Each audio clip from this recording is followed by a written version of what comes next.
Martin Luther King, Jr.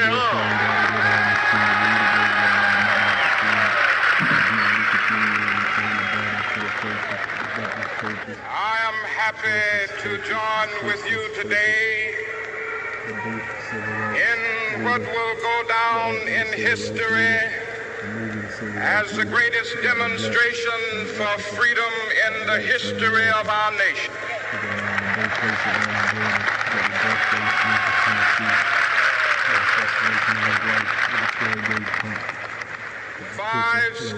50 years ago,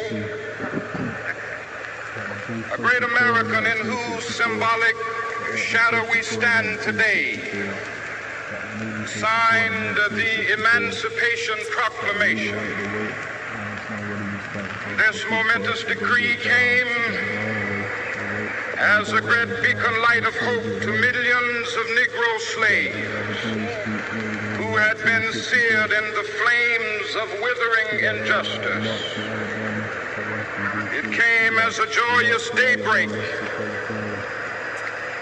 end the long night of their captivity. But 100 years later,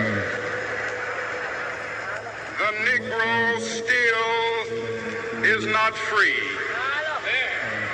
100 years later,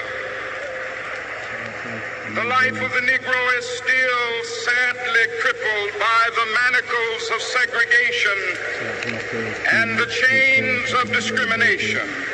100 years later, the Negro lives on a lonely island of poverty.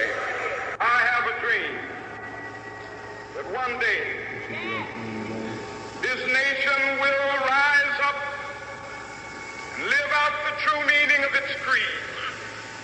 We hold these truths to be self-evident, that all men are created equal.